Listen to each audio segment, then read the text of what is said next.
Welcome to the Free Range Podcast. I'm your host, Mike Livermore. This episode is sponsored by the program on law, communities, and the environment at the University of Virginia School of Law. With me today is Cara Daggett, a professor of political science at Virginia Tech. We're here to talk about her new book, The Birth of Energy, Fossil Fuels, Thermodynamics, and the Politics of Work, which was recently published by Duke University Press. Cara, thanks for joining me today. It's great to be here. So the book is really fascinating, and it's a totally different perspective on energy politics than anything I've seen before. So it was really eye-opening and really interesting to read. But just kind of to get us started, what drew you to this subject? Have you had a long-standing interest in energy or history? How did this project come together for you? No, I did not have a long-standing interest in energy. Interestingly, I do have a background in science. I was a biochemistry major before moving into the social sciences, and really an interest in social justice and global politics. And the book started because I was actually thinking a lot about what carbon meant and how prominent it had become, because for, a biochemist or a scientist, carbon is life. It means all kinds of things. But in politics, it was like a big bad villain. And I was really interested in the history of that, like when and how did carbon come to mean that? And in asking that question, I sort of noticed how energy too is like that, where it's this big word and concept, even beyond science. It's a new age word or feeling. It's a poet's word. But in politics, it means fuel. It's got a very specific, like when you say energy politics, you're not talking about like gravity. Right. So I really wanted to know how that came to be. When did energy start meaning fuel? And I really didn't know where that question was going to take me, which is always exciting when you do any kind of historical project. Yeah, it's I bet it was an interesting ride. I mean, one of the things that just struck me in reading the book at some point was it recalled a memory when I was in high school physics, actually, and we had a little section in thermodynamics, and at some point the idea of work, the concept of work as it's used in that context came up, and I just thought that was the funniest thing at the time, that the word work was in physics, because work just seemed like such a human endeavor, something that you do in your life or whatever. It has all this, I wouldn't have said social meaning at the time. It's just something that people do, not something that atoms or molecules do. And so I just found that so peculiar and interesting that the word work was to be found in physics. And anyway, I mean, it sounds like even though the book talks quite a bit about work and the social meaning of that and how it intersects with the concept of work in thermodynamics, it sounds like that was you kind of came to that in your exploration of this other ideas around carbon and energy. Yes, absolutely. I didn't know when I started that it would be a book about work. But like you said, once I started looking at the history of science, even though, like you, I had my memories of high school and college physics, I didn't really have a strong history of science background at that time. And so I never learned the history of the science of energy, and so I was a little surprised to see how recent energy is in terms of physics, and also that it was very much a fossil fuel knowledge, in the sense that we get the laws of thermodynamics come out of people who are interested in figuring out steam engines, coal-fired engines in the 19th century. And as part of that, we get the emergence of the field of engineering and definitions of terms like work very much corresponding to this new idea of energy. So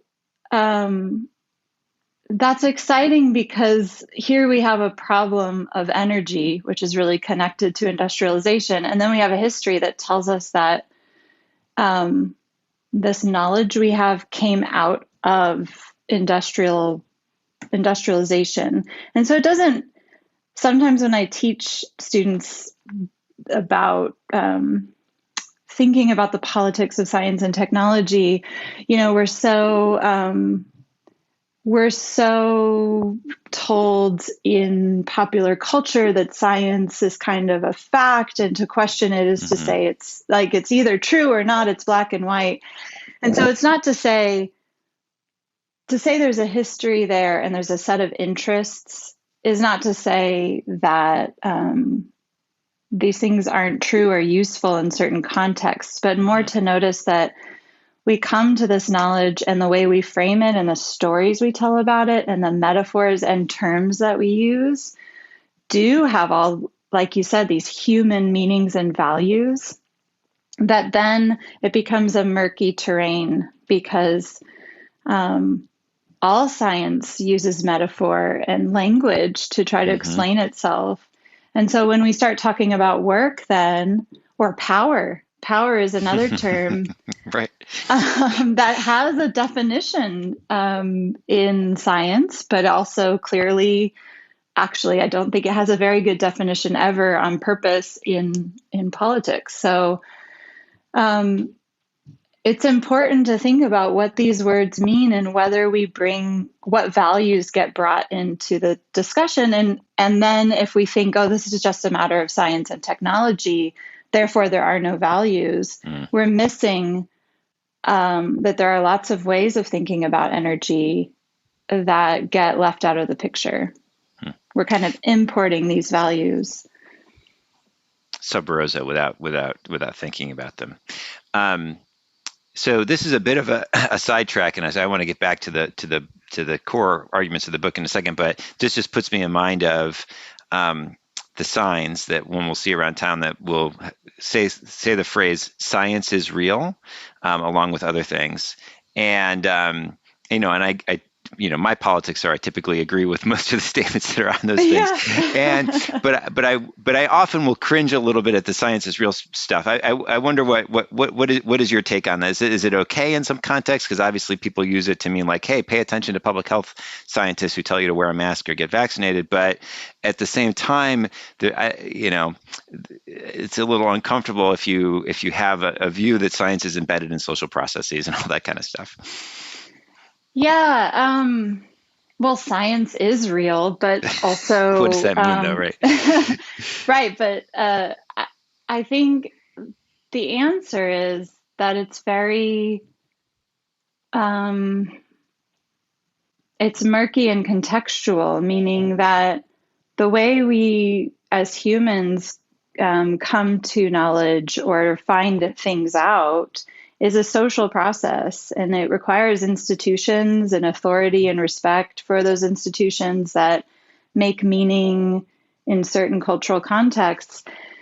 And again, that's not to say that anything you say, that all truth is relative, and there's no way of understanding which truth claims might have more weight.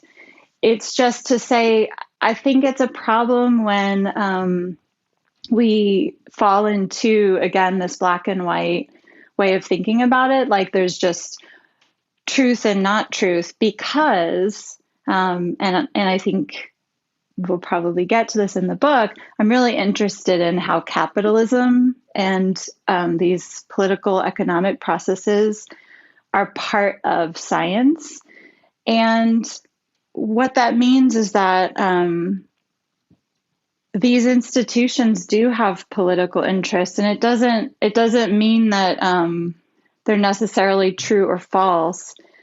but it means that when we don't acknowledge socially what's happening in terms of who's funding certain projects and which interests are being valued over others, then I think we lose a lot of that trust. We lose some public trust because there's a sense, for example, with pharmaceutical companies, Hmm. they're not always doing things for the public good. And so I don't think there's room in a black and white conversation to acknowledge that there might be really good reasons for a lack of public trust in pharmaceutical companies. And that doesn't mean that they can't also make a vaccine that is life-saving and important. But I live in Appalachia, not too far from you, and Hmm. I've talked to someone who's from this area, from a small town in this area, who was saying, a lot of people around me are very suspicious about the vaccine, and these are the same people who have been affected by the opioid crisis Hmm. and have watched drug companies purposefully seek out to make people addicted in their communities, and watch the government in some cases turn a blind eye to that and allow it.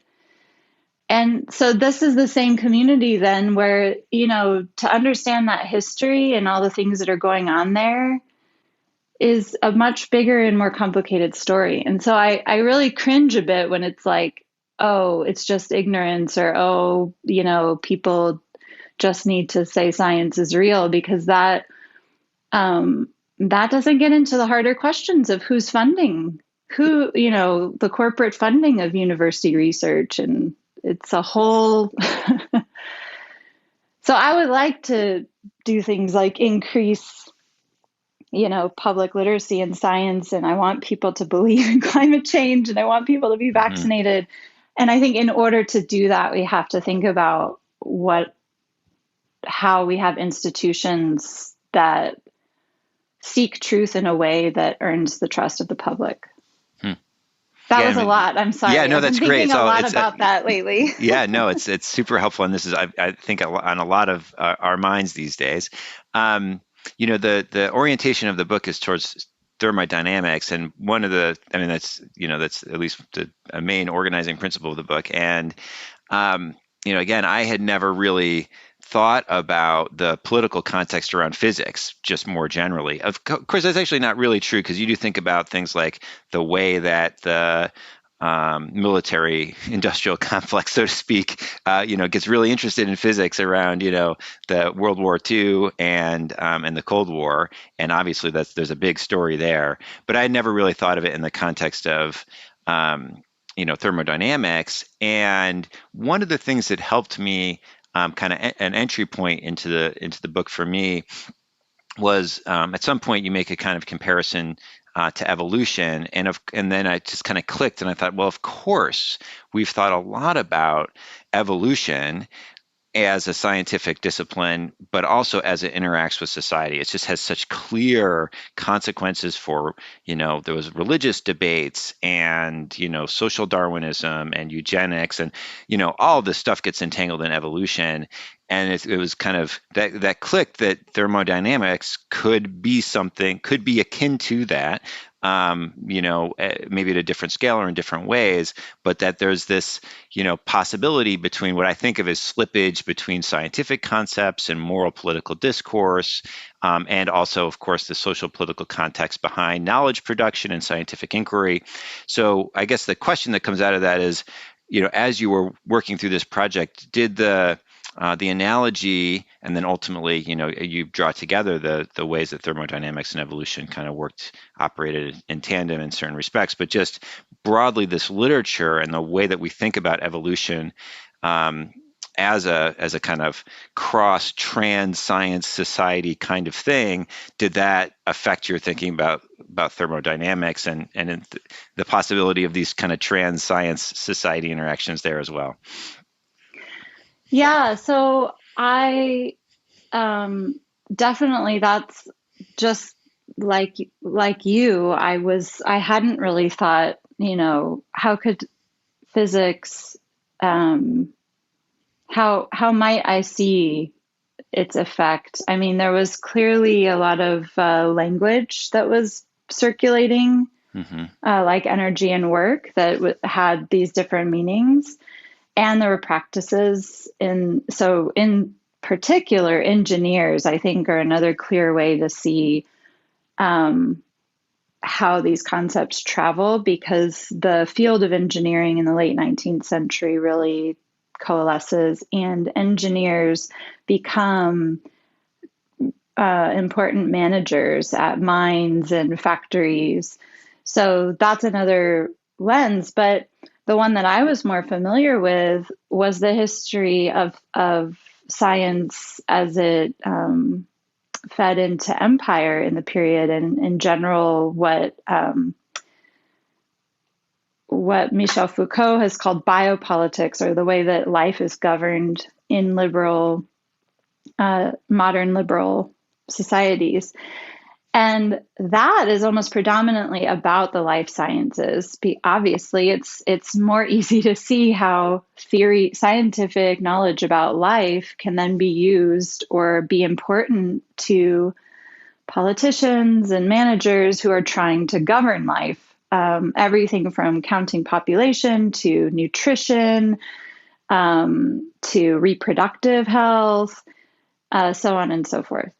So there's an enormous literature, not just about the human life sciences, but also ecology, life more broadly, even beyond the human, including evolution. Evolution is probably the king of those.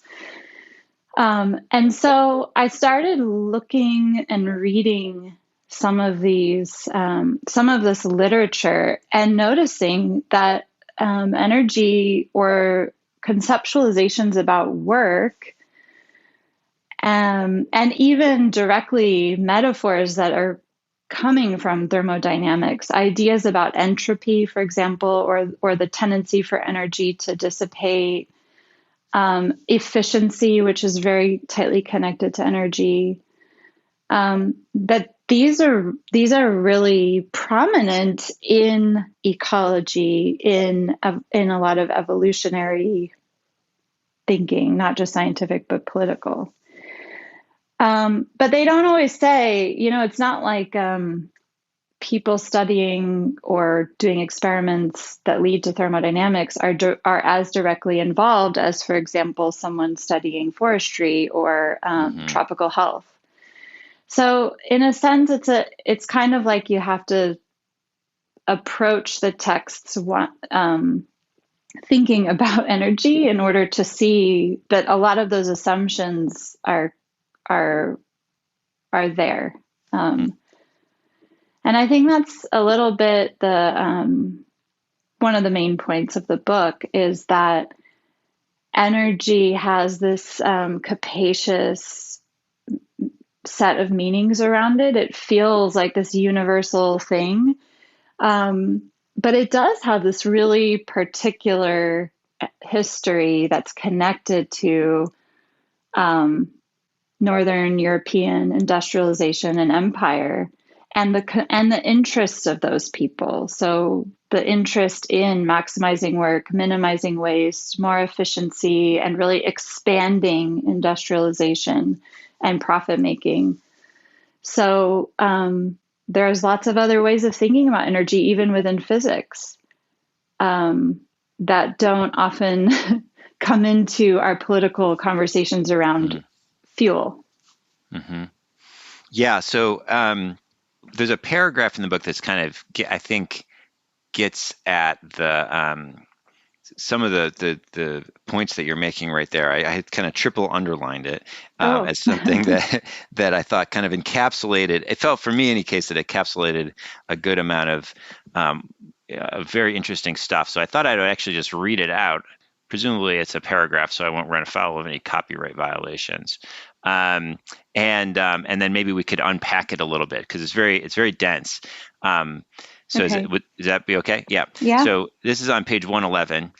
It's worth clarifying that I'm not arguing that thermodynamics is false, but rather that the energy-work connection cannot claim to be a reflection of the whole truth of energy, much less of the cosmos.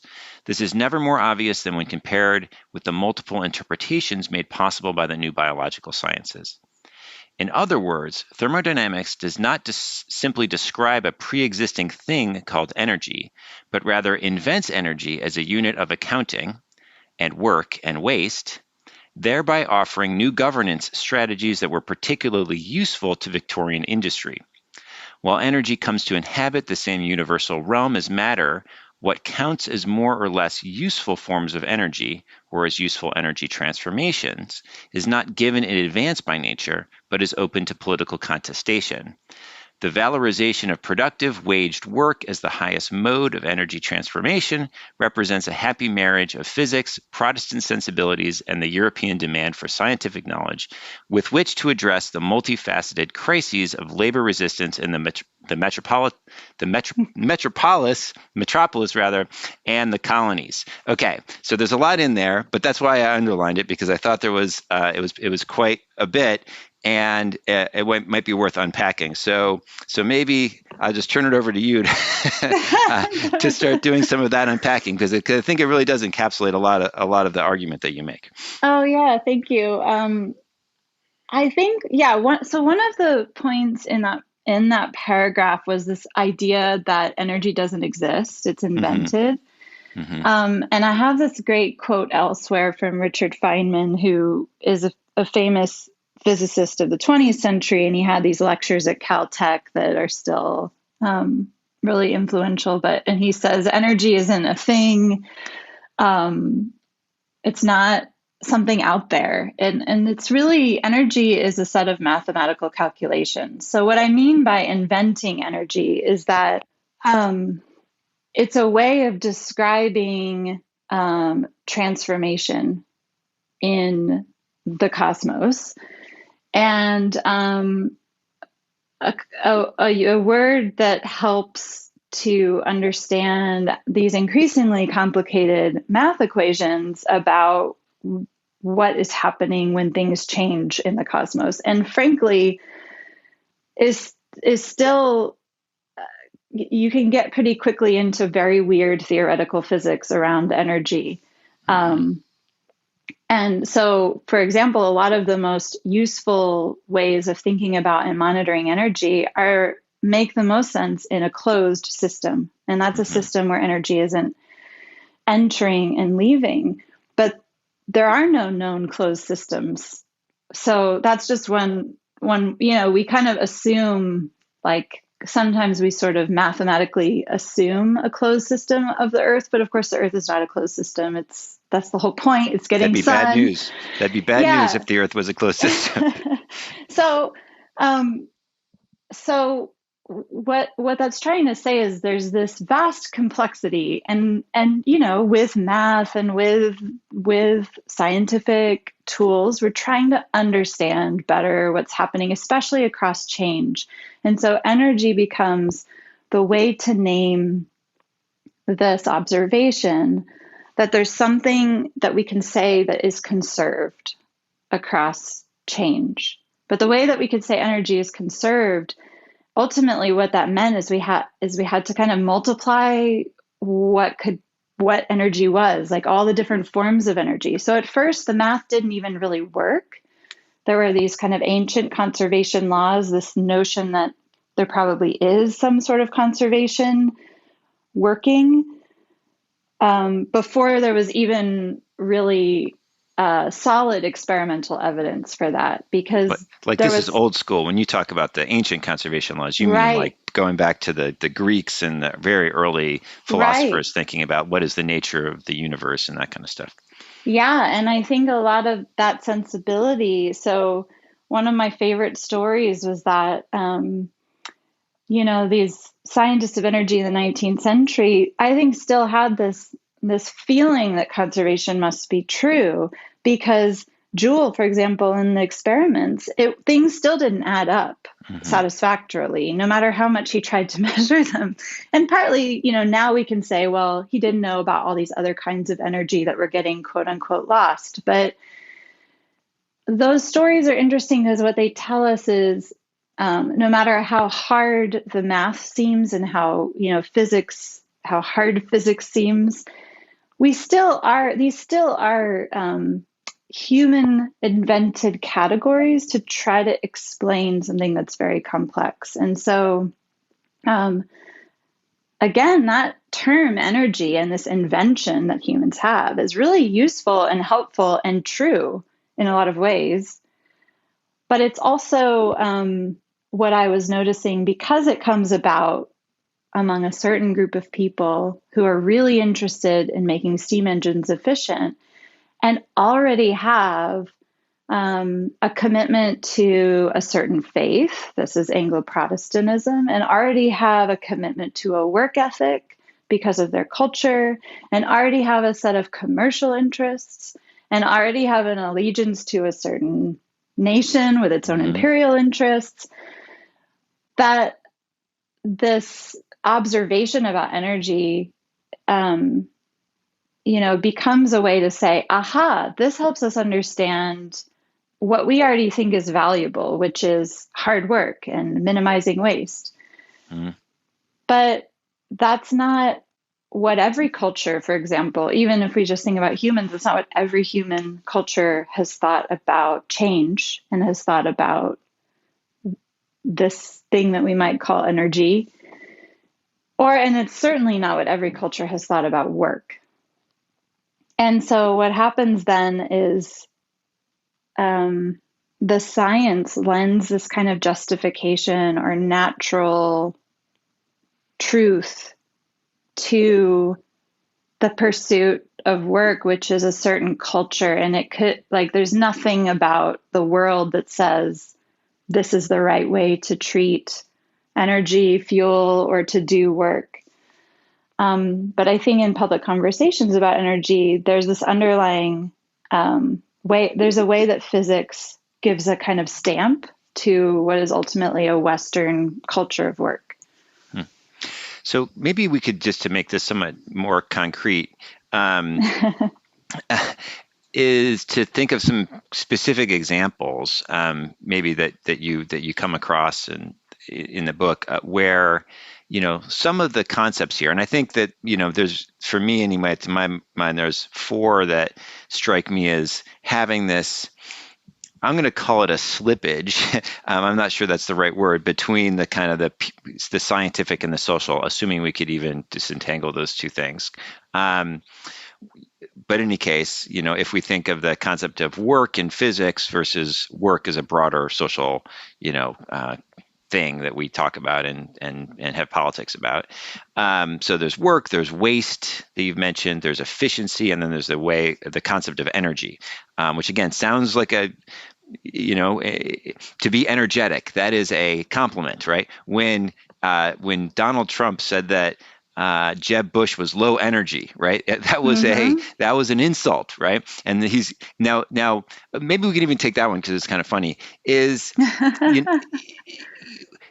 Is there anything about thermodynamics in there, right? So you could say, well, wait, is he recruiting some of these, something that comes with with historical leverage or historical meaning when he calls Jeb Bush low energy, or can we just say, that's divorce? It's like that's too tenuous of a connection to say that somehow he's drawing from the same well as these Scottish Presbyterian steam engineers. And that these are just kind of unrelated to each other. I think it's both. I think, and the way you said it at the end, I think is the best way to say it, which is not that Trump statement is coming from thermodynamics, but that Trump statement and the 19th century engineers were drawing from a similar well. And because that 19th century engineering then became so dominant, I do think those are related in the broader sense of privileging dynamism and sort of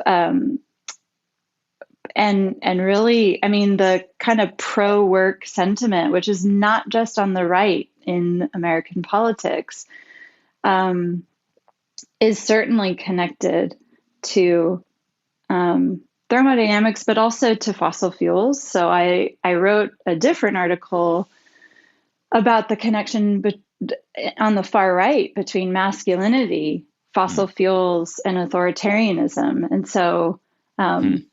in particular, I do think there is a connection between this notion of virility Hmm. and what it means to be a man and a certain culture of work that is all very tightly connected to fossil fuels. And I think that's helpful in understanding this support of fossil fuels, even when it might not make economic sense for certain people. Um, because we're prone to read it only from an economic perspective, and I think that that is centrally important to understanding the trillions of dollars at stake in keeping in the fossil fuel industry. But there's this broader public support for fossil fuels and fossil fuel lifestyles that needs to be explained in a way that goes beyond just kind of economic rationality. Yeah, there's like so many different ways to go with this conversation. Um, But I'll give you another example yeah, if you yeah, were that'd be great. asking for specifics. Yep.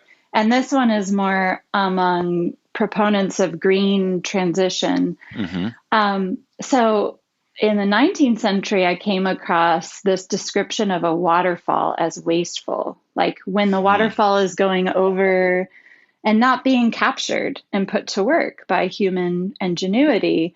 There's something wasteful about that. So Right. that's an example. But I see a lot of that language, especially in describing deserts and particularly in North Africa, like around development of solar farms, Mm-hmm. as kind of these places on earth that are receiving the sunshine and it's kind of otherwise going to quote unquote waste Hmm. because all this energy that could be captured and is just falling uselessly.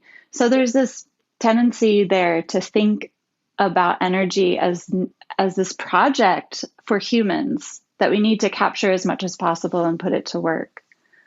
Yeah, no, that's fascinating. That's a great example. And again, kind of the idea being that they're drawing from the same well here. That Donald Trump refers to Jeb Bush as low energy, and the green tech folks are talking about, um, photons falling on the desert and not being captured by photovoltaic cells as waste. And this is, I think, take part of your project is that these are deeply interconnected discourses that have a long history at the intersection of society and science. Right. Yeah.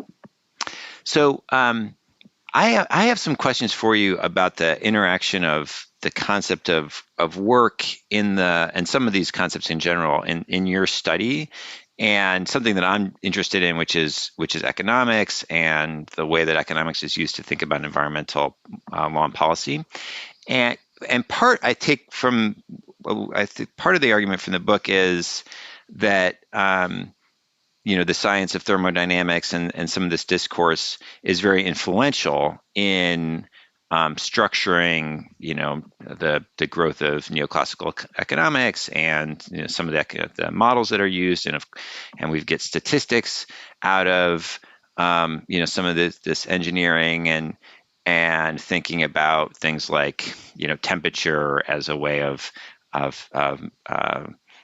as a macroscopic phenomenon that describes lots of microscopic behavior that we can't keep track of. And we could think Yeah. about similar things happening in the economy, where we think about macroeconomic variables like interest rates representing actually the aggregation or the consequence of lots of individual human decision making.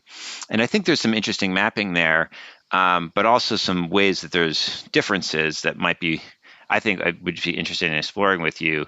So one is, if there was anything you wanted to say right up front about the way that this discourse around thermodynamics and the discourses that it facilitated then interacted with the field of economics.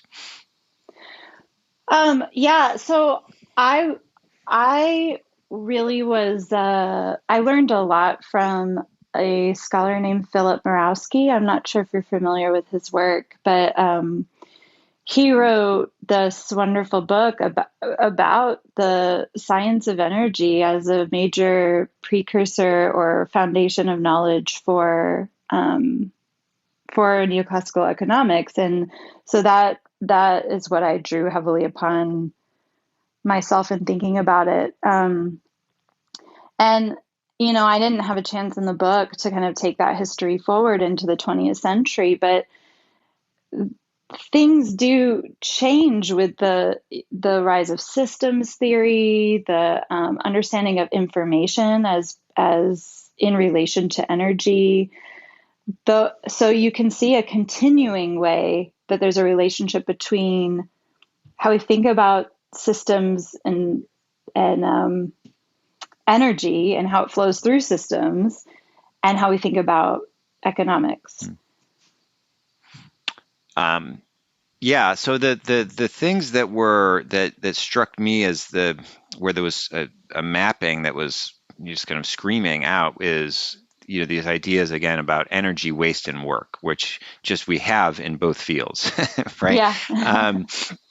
There's just all those things exist. We have work in economics, obviously, concepts of efficiency, maximization. Waste is not maybe so much of a formal concept in economics, but I do think that it is very an important kind of background norm that helps justify efficiency as Right. a concept. Like, that's what we like about efficiency, is that it avoids waste. I do think there's an interesting distinction that I would like to hear your thoughts on, which is work, actually. So in a standard, I'll just say welfare economic framework, which is, the kind of the normative side of economics, work is usually thought of as disutility, right? In some sense, it's a bad thing. People have a choice between labor and leisure. People would prefer to choose leisure, but, they can choose labor, but we have to compensate them. The reason that people choose labor is that we have to compensate them. So the reason we have to compensate people is because they would prefer to do leisure rather than labor. And so in a kind of very stripped down and basic economic model, we just think of labor as a kind of a necessary evil, something to actually be minimized, other Mm-hmm. things being equal. And there are critics of that view that argue, that it doesn't capture everything about work that is valuable. Actually, that would be the main line of criticism, would be that work serves a social function, that people get psychological value from working. They socialize with people they might not otherwise socialize with. There's a whole kind of theory about, as I'm sure you're familiar with much of it, just about the value of work, and that is in tension with the way that economic models treat work. And I'm just curious about what your thoughts are on that. Do you think that the economists are onto something, or it's because, on the other hand, in the thermodynamic context, we think of work as valorized and a great thing, or I mean, not in thermodynamics strictly, but in the kind of discourses around it that are normative, work is good and we want to maximize work. That's how we minimize waste. Whereas in a fairly stripped down basic economic model, at least, you would want to minimize work, other things being equal. It's consumption that you want to maximize, actually, which is why economists like things like technological change, because it reduces the amount of human labor that's needed for a given amount of consumption. Yeah. So in any case, I'm curious if you have any thoughts on this. I have a lot of thoughts on that. That is really interesting, though. This tension within economics between is work good or not. And one of the puzzles socially is why even people who are wealthy and could afford to or have the choice to, historically over the last several decades in the U.S., are working more and more and more and more. Yeah. But this underlying question, I think what you laid out as a welfare economic view is still very historically situated in a wage labor, modern capitalist system of where work means selling your labor as a commodity to someone.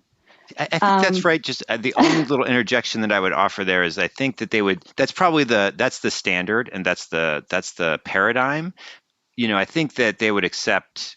I mean, a fair welfare economist would gladly say, "Oh yeah, no, like if you work around the house and you build a shed in your backyard, that's absolutely work, and you enjoy the consumption value for it, even if you don't receive a wage."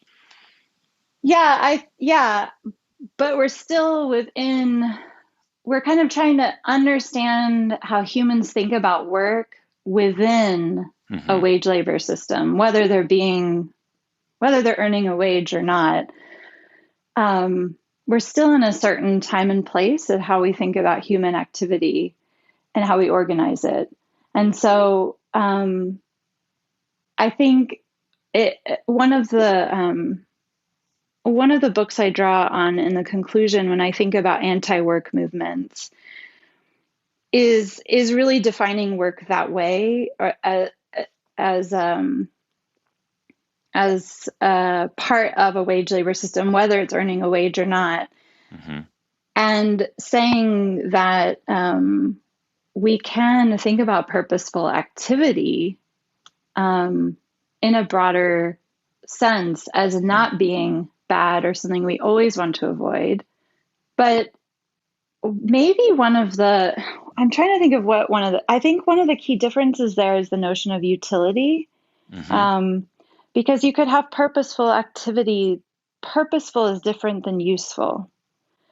Um, and so when we think about what's the meaning of the energy that we expend in the day, um, I think the question of utility is connected to our contemporary system, that things that are useful are better, or that we think about utility as good.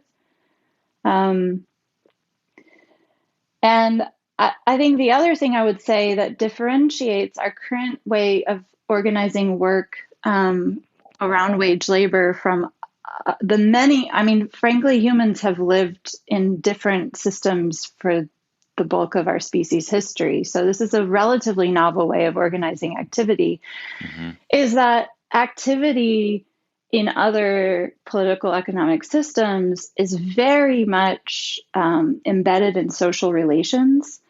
And then it becomes hard to think about something in terms of is it good or bad or something an individual wants, because whether I perform a certain activity that I might enjoy or not, or feel neutral about, um, it might be so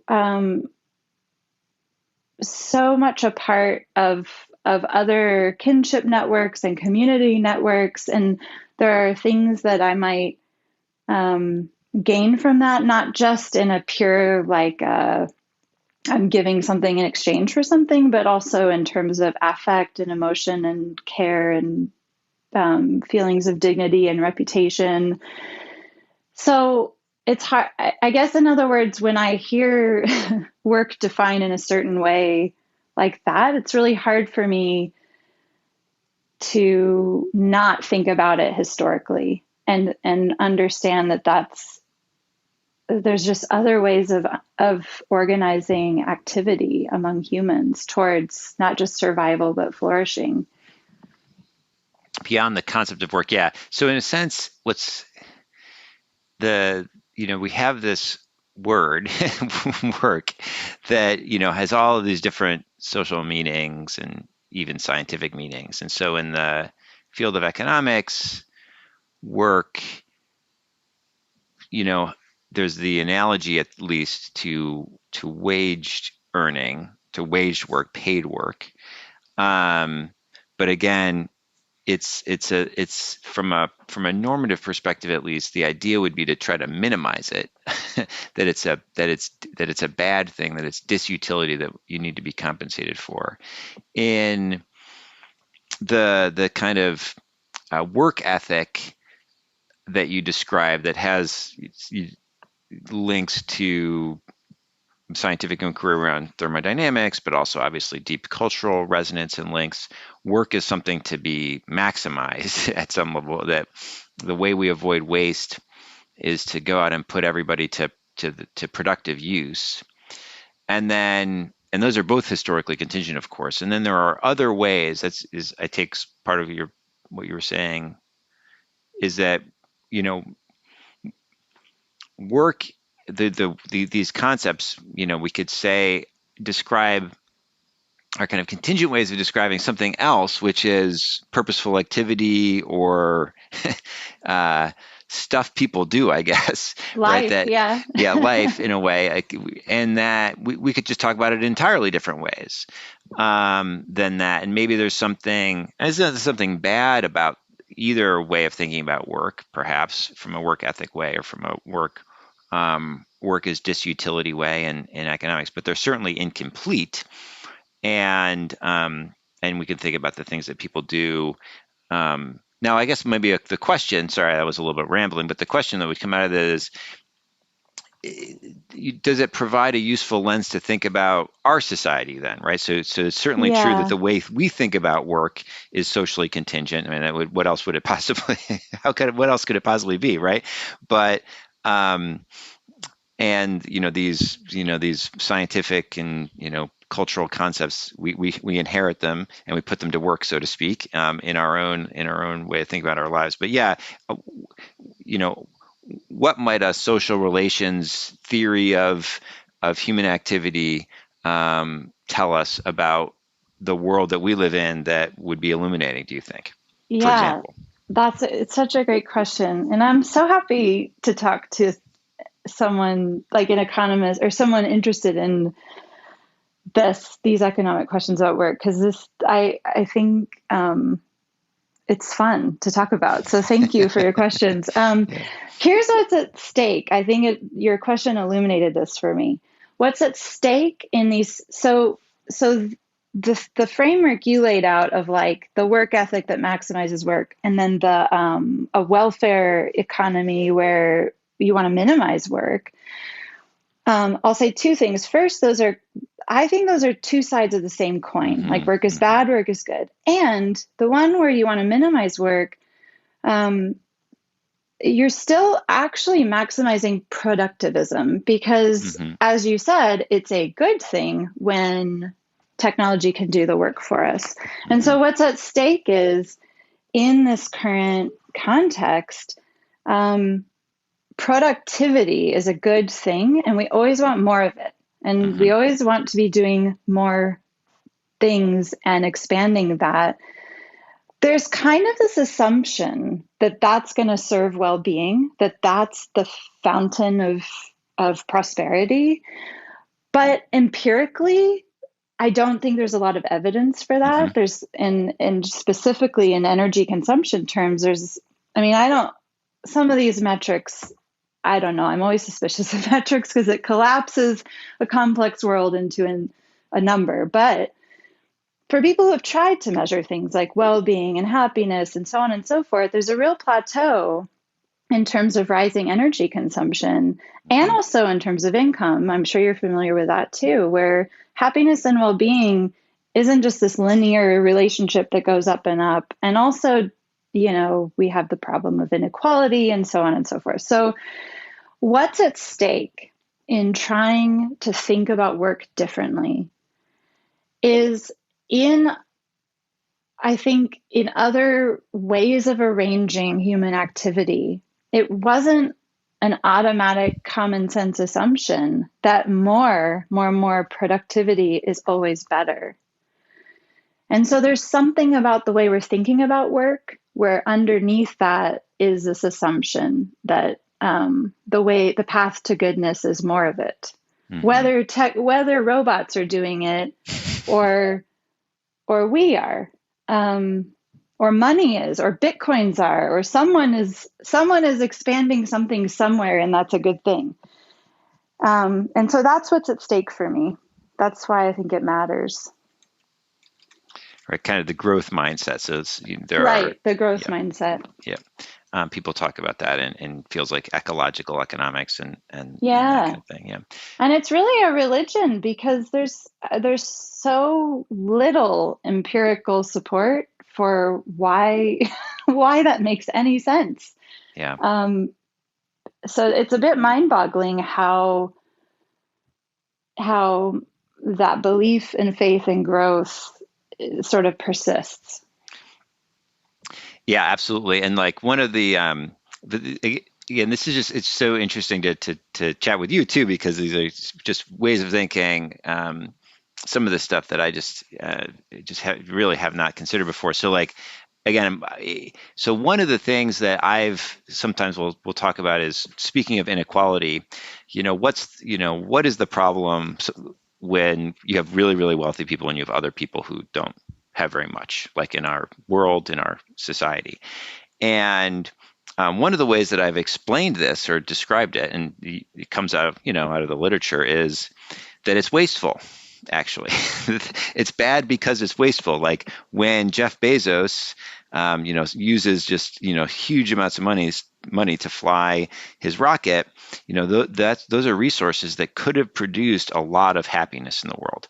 That he got a little happiness boost. I'm sure he enjoyed his trip, but if you had taken that money and used it to fund schools or mosquito nets or clean water or basic health care or whatever, that the value in terms of human well-being would have been much increased. And so that's bad in a sense, to live in a society that's so unequal, because it's actually leads to a waste of resources. But now I wonder if I'm just recruiting, taking normative ideas from that same well. I don't know if it's a poisoned well, but it's certainly a well that lots of people have drawn on it for some unsavory purposes. So I'm curious what you think of that, like recruiting that notion of waste for something. Am I not licensed to do that, or is it troubling, or is it okay? I'm curious what your thoughts are. Oh, I guess it depends because, if we're talking about like what's the purpose of using that argument, when we're talking Mm-hmm. about we're trying to persuade a student from a certain background in the classroom, maybe I sometimes we need a lot of different persuading techniques. So I wouldn't want to say like you should never use that example in the classroom, or I don't know that I have a problem with that. But if we want to think about, I think your question was about, is there some sort of underlying philosophy around waste and utility that's Mm-hmm. dangerously skirting? Then Right. yes, I do think that I think Hmm. there's a few things that make me uncomfortable with it. One of which is that um, it kind of erases that. I think I'm used to coming at that argument from a perspective of unfairness and injustice. So, not that the money should be distributed because it would do better, but that the money that people are owed things that were taken from them. Mm-hmm. Whether that's in terms of wage theft or theft from nature or dumping into nature for free, or premised upon histories of still global north exploiting global south. um, Jeff Bezos has all that wealth in my mind. Not That wealth is not earned in a way that I think socially is, or justice wise, is supportable. So to me that's the stronger argument, because then you don't get into what I call in the book an accounting framework for talking about justice. And I think that's a dangerous one, because people can always come back and say, well, what about all the charities he gives to? And isn't that Mm-hmm. great? And well, we gave money to health over there and it didn't do that much. Or, I mean, if you're talking about utility, it's not it feels like we can then use math and come to these easier pictures of the world, but it's never easy. Whereas if you make a justice argument about that, the accumulation of that money is not only owed to people, but I like to think of it not only as historical harm, like that money was gained through unjust means, but also that those means are the motor for the continuation of those harms, not just inequity in terms of wealth, but in terms of climate change. I very much think the way Amazon operates and its constant expansion and accumulation and its pursuit of profit above all else is part of the problem that we have to fix in terms of climate change. So yeah, I don't know what's going to be more persuade people and more in certain contexts. Yeah, although that might not be the full question. I mean, I think that is a valid question. Something we can ask about kind of rhetoric, right, and persuasiveness. Right. My tendency is to think that I at least am not well positioned to answer those kinds of questions. I think I'm at a law school. I can think about persuading judges. Persuading regular folks, that's just other departments. That's marketing, that's communications. And at some level, what I try to do is clean up my own way of talking, so that I'm on good terms. So that I'm on good terms with myself is what I shoot for, and to offer good arguments and that kind of thing. And maybe it'll be persuasive, maybe not. But I really, and that's obviously very audience specific. But I think that's a very tricky communications, question of political communications, and it's very pragmatic. And I mean, look, the reality is sometimes like really racist messaging is super convincing, and Right. that's just, not a good reason, not a sufficient reason to use it. Most of the, it's hard to imagine a situation where it would be justified. And so, no matter how persuasive it is. And so it's, so I think that's more of the kind of question to ask is it like that? Is it kind of you're making recourse, maybe it's persuasive, but it's kind of bad. I mean, and I kind of want to move. I think this takes us naturally to the kind of final part of your book where you talk about the post-work and the UBI. I think that stuff is really interesting. So I do want to get to that, but I will just maybe note the interesting question of the status of justice arguments and welfare kind of arguments, and their, the relative persuasiveness is, I think, a very interesting question. Both persuasiveness maybe at a higher order level than just what do people, if you randomly select folks off the street, find persuasive, but what are better kinds of arguments? I mean, I think that is a absolutely good set of questions. We're not going to resolve today, but Yeah. but that's a And good set of questions. sometimes, arguments can be like gateway drugs. Mm-hmm. Like sometimes if people are trained to think in a certain way, and then you can introduce some doubt within that framework, it might, sometimes I think of teaching as like water on stone, where, you might not be the person who persuades someone, but you might be the person who shows a new path, a new way, and then that student follows that path and, hopefully learns critical thinking along the way about these kind of common sense feelings. Yeah, right. What I will often tell my students is my goal is to confuse them. Yes, exactly. They never like that. They hate that as they're coming they want to learn something. They don't want to leave more confused than they enter. And I say, look, if you leave my class more confused than when you walked in, I'm completely happy. That's a great outcome from my perspective. Yes. Okay, great. So maybe we could just spend a couple of minutes. I appreciate you taking the time to chat with me, but I think that the modern debate on jobs and the environment and, how work interacts with environmental protection, this is, we've been talking very abstractly, but these are super, very much on the ground, grist of the mill of political discourse. Yeah. And both of us have actually entered this a little bit. So in the chapter, the last chapter of your book, you talk a little bit about kind of a post-work perspective and the value of adopting that for building a political movement that could, really be important in addressing climate change and have the kind of energy, so to speak, the political energy that could, overcome the bad energy politics that we have right now that are leading to really nasty outcomes.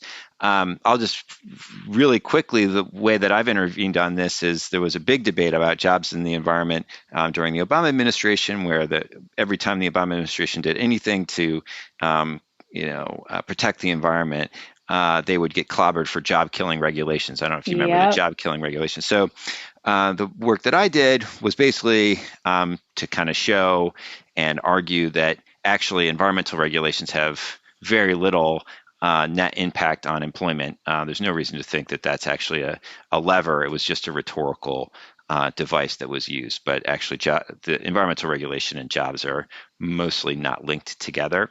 So we have, we've just intervened in those somewhat different ways. But I want to hear, and I'm sure our listeners want to hear more about the post-work perspective and the and what it could usefully add to the climate politics these days.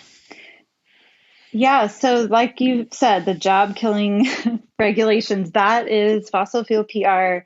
And it is the central and sometimes the only plank in the defense of Mm-hmm. fossil fuels and the opposition to environmental regulation. And it's very effective. And it's still like jobs, jobs, jobs. Even Biden's recent climate legislation was called the Absolutely. American Jobs Plan. Absolutely. Yep.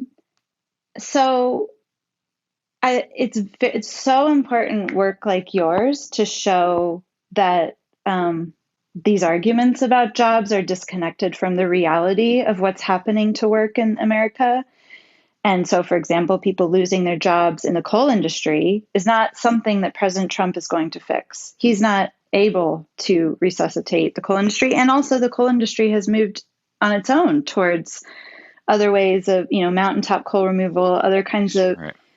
things that require different and less labor. So where I'm going with the move to post-work is seeing, and I guess this gets back a little bit to the idea of political persuasion and mobilization, is that the debate about there'll be more green jobs or it won't really hurt Mm-hmm. jobs, I don't think gets to the heart of why the job PR is so effective. And it's so effective because it's set within the bigger context of the problem of work. Since, how far you want to go back, but at least we can go back to the 70s when the last time that wages really kept track with productivity and wealth. That about then is when, ever since then, if you account for inflation, wages have remained on average pretty flat. Yeah, certainly for working class For people. working class people. And Yeah. so there's this bigger sense in working class America, or in America more generally, even among my students in, our youngest generation, that the system is broken. And this idea of the American dream and the job and the picket fence and the house is very out of reach for a lot of people. And so this job killing message, whether it's true or not, it resonates because people Mm-hmm. feel like there is a problem with work. And so where I would like to see the environmental movement go is one, to recognize that the commitment to productivism is part of the problem. And then two, to connect that to the way that our current system of work is hurting people. Because in environmental movements, things that connect to people's everyday lives and needs are often the most effective. And I think public health is the best example of that. When we connect the environment to children's asthma and people's health, it resonates, and people are very passionate about that, and that's understandable. And I think work is another way where people don't need to be told that things are going in the wrong way. And I think there's a lot of opportunity there to connect these two things. And so to think about policies that aren't just expanding jobs, but to ask those kind of deeper questions about is it true that in order to be worthy of a life of dignity, you have to have a full-time wage labor job? And one example, in terms of examples we give our students, one example I give my students is like, we venerate, like, you have to work to be a good citizen, but people who own investments that pay them passive income, that's not doing work in the traditional sense. And yet that seems to be, an okay access to citizenship and dignity. So I think we need to start asking these questions about work that go deeper than that accounting framework of like how many jobs is each kind of field providing us, because that feels a bit like a dead end to me politically. Yeah, well, I completely agree with that. The last point for sure. The green jobs arguments, I think they're playing on the wrong terrain for good politics, and certainly a broader question about the role of work in our society and in our lives is desperately needed. And thank you very much for your contribution in informing that important conversation. So thanks very much for taking the time to chat with me today. It was a really super interesting conversation, Cara. Thank you. It was my pleasure.